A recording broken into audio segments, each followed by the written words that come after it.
I'm going to talk about the effects of perinatal trauma and treatment, especially in terms of Sarah's story, who is my client.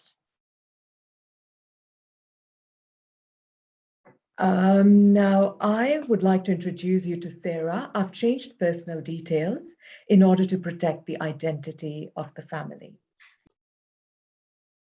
All right, Sarah is a 3-year-old with dark curly hair and huge black eyes. She has golden brown skin and a ready smile, and Sarah is friendly. Now, I'm going to describe my first home visit. It illustrates Sarah's situation in her family. Notice what feelings are evoked in you and what you think is going on. Now, it is a sweltering summer afternoon. Mum is sitting on the floor with a big shawl on her head covering her body. There are some toys scattered on the floor. I arrived with a few toys in a basket. Sam is interested in the doll but does not want to interact with me. Sarah runs to me, hugs me, and sits on my lap. Mum begins to cry softly, as she often does during the session. Sarah asks me to accompany her to the room with the toys, which looks out to the road. Both Mum and I walk with Sarah to the room.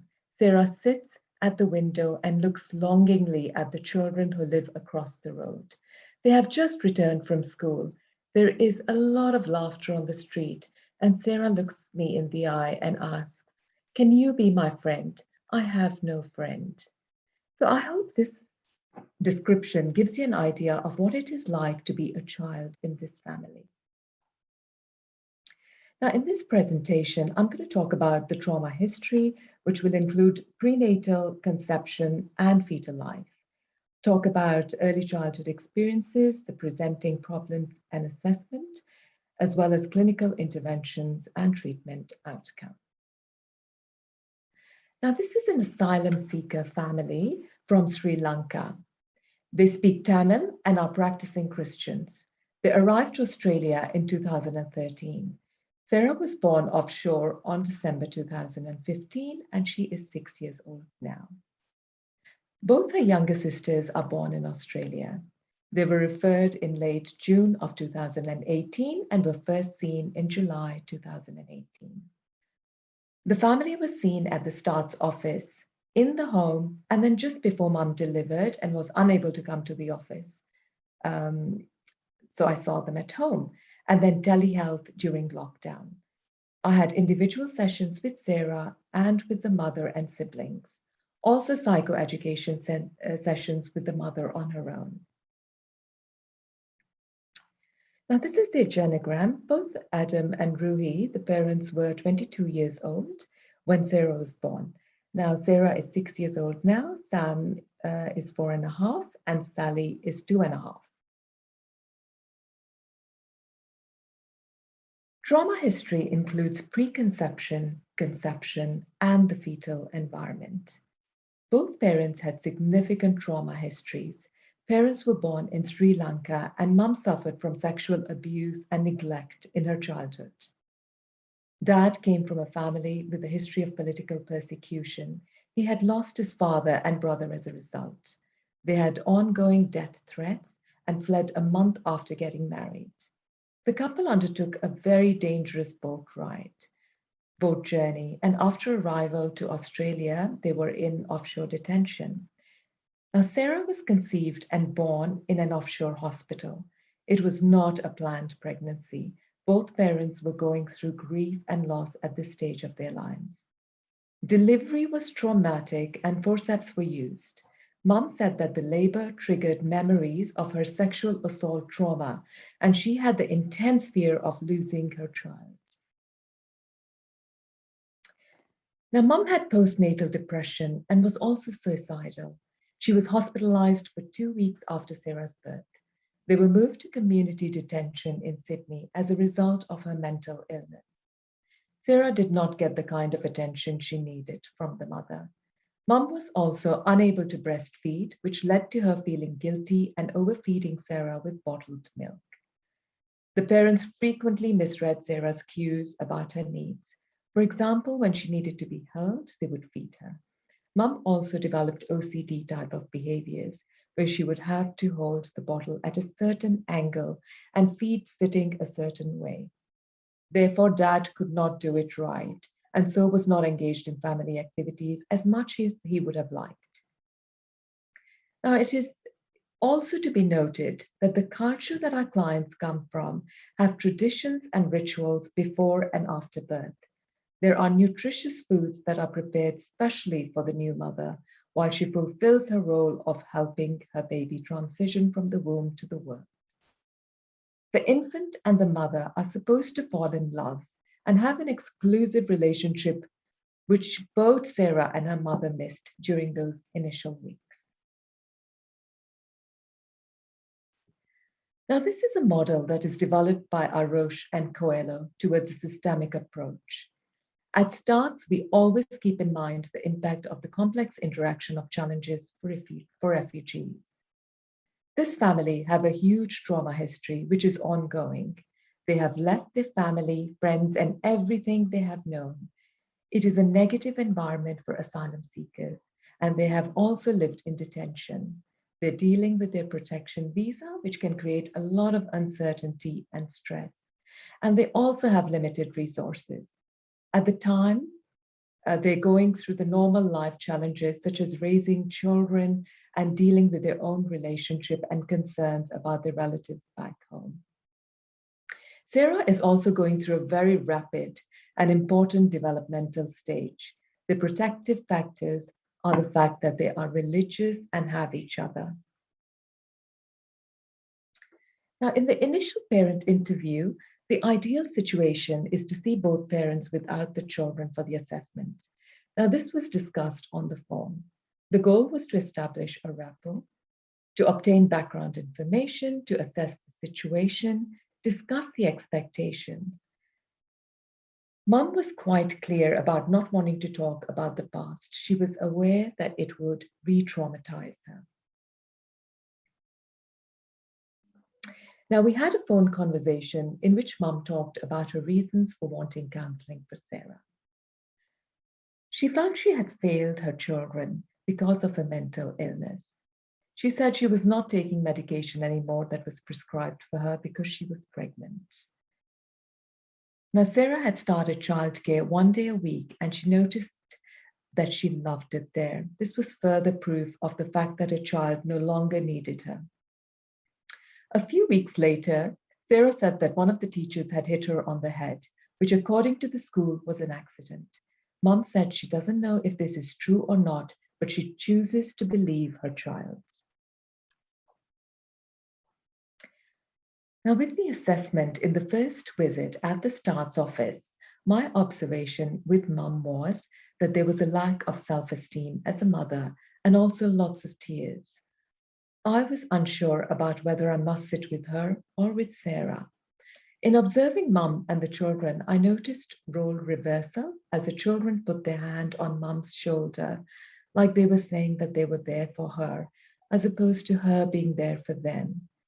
With Sarah, I noticed the signs of parentified behaviors. There was lack of focus and concentration on the prepared environment as the focus was on Mum, and there was a lack of curiosity and interest in the toys. However, she wanted to pull the toys out of her sister's hand, and there was some hitting when she was unsuccessful. My thoughts were that Mum needs to be in charge, and that Sarah needs to know that she is the child and the one who will be cared for. When observing the family, which was at the end of the session when Dad arrived, I noticed that the children rested in his presence and even played with him. Now, around the third session, Mum requested an urgent appointment. In the reception, as she arrived, she came and gave me a hug and held on to me, saying, "Please help me." Mum said that they had moved house and she couldn't live there as she can see ghosts everywhere. Then she said, "I know that they're not real ghosts, but they're real for me. That house is just like the one I was raised in, and I can see all the ghosts from my childhood. I had the most awful childhood and I can't go there again." She said she would be happy to go back to detention rather than go back to this home.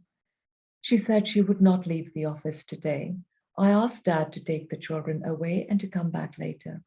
We called SSI emergency asking for accommodation for the night. They said they would take her, but not the children, and she refused.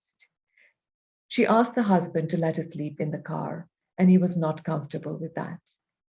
So, with containment and grounding, she went home, and a follow-up appointment was given. After Mum started her own therapy, I noticed an improvement in her mood. At the end of the session, she would join the session with the children and I. There was some enthusiasm and there was joy in the room. I tried to use the parent-child coaching model at this stage. We soon realized that was not what she needed. She did not want to be trained. She learned organically by observation, that is, seeing me play with Sarah. The children were thrilled to have her in the room, and we would include her in our play. Mum also had a lot of questions about child development. When Mum's counselor was on leave, she had suicidal ideation, which was addressed and managed. She was referred to the mental health team, and I also called her the following day, and she reassured me that those thoughts had passed.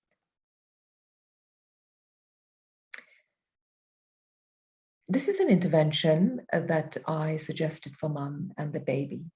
So, in order to reduce the impact of perinatal trauma, as Mum was pregnant when I first started seeing Sarah, the following suggestions were given. Skin to skin contact when baby is born, particularly if Mum is unable to breastfeed. Lots of physical touch, massaging the baby. Mum calming her nervous system so baby is calm. Talking to the baby about what you imagine the birth and being in utero was like, particularly as Mum is still quite depressed, and talking about how happy they are to have the children. Now, this is something that I suggested that she do with her older children as well. Talking about how delighted Mum was to receive them and how much she loved them. And this can be done as a story while putting them into bed. Now, the other intervention we used was play activity. So the aim was to establish an atmosphere of safety, develop a sense of control, and involve Mum in the play. In the play sessions, there was a lot of peekaboo type of activities, hide and seek, crawling on the floor and in the tunnel. We had pouring activity, which Sarah loved, and it developed her focus as well. The theme was mostly caregiving, feeding, and self-regulation. We had a session on fears of sexual abuse. Now, this is not generally what I would focus on when talking to a parent whose child is getting ready to start school, but Mum was super focused on this topic. It was once again her own fears and traumas from her childhood. Mum wanted to know how to talk to Sarah about protecting her body. We talked about teaching the different body parts clearly. No body secrets. No one is allowed to touch private parts, and this is why they are called private.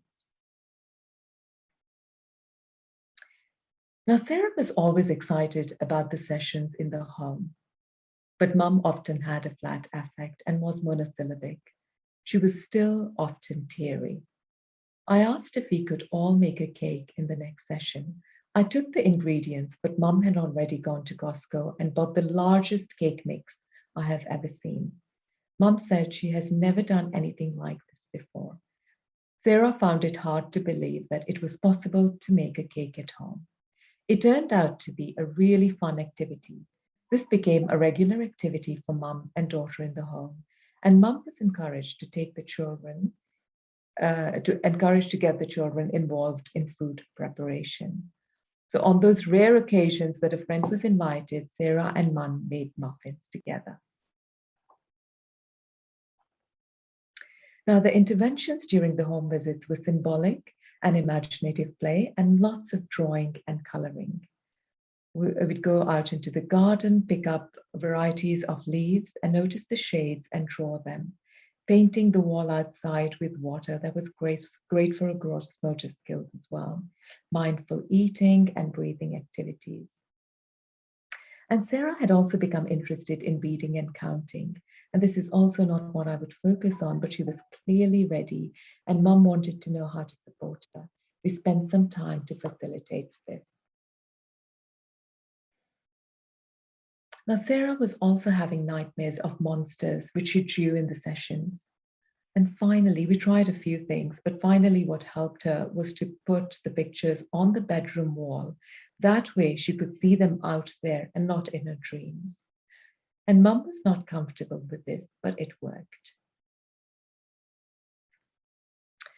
Now, during coronavirus, when everyone was at home, Sarah is getting interested in reading and sounds. I posted some coloring sheets and joined the dot type of activities. Mum requested for these twice more, and Sarah loved to sit and work on them.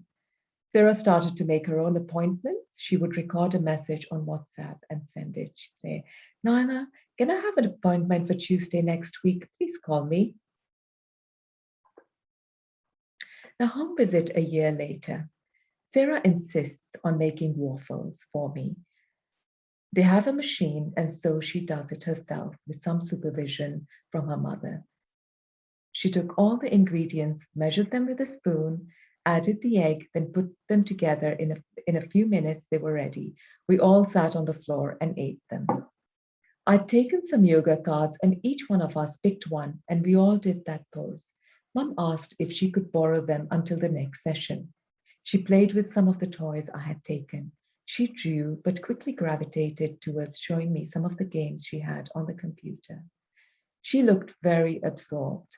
I ended up spending time with all the children, and Mum said that she really appreciates me going, as it helps her. I think the family is very lonely, and they do not have friends. They tend to spend a lot of time huddled together. Now, the treatment outcome. Mum was more confident in mothering her children. This became her most important role. She began to value getting the children involved in the activities at home. And Mum is welcoming Dad's support, and he is more involved in the family activities. Mum's language has changed when she talks about Sarah. She uses words like, my heart sings when I see her. In terms of countertransference and transference, so Sarah wanted me to be her friend, but I helped her to be the little child again. I didn't become her friend, but helped her to use the relationship and the play skills to learn to make other friends. I didn't take over Mum's role, but helped Mum to be the mother the children needed. In terms of countertransference, I was aware that I was drawn to Mum's tears rather than the children I was supposed to be working with. The energy of the healing has to come from Mum. And this experience also gives me an idea of what it is like to be a child in this family. Mum also has to heal so that she does not cry in this uncontained way. It's not that the children need a mother who cannot feel, but one who can contain herself. Thank you.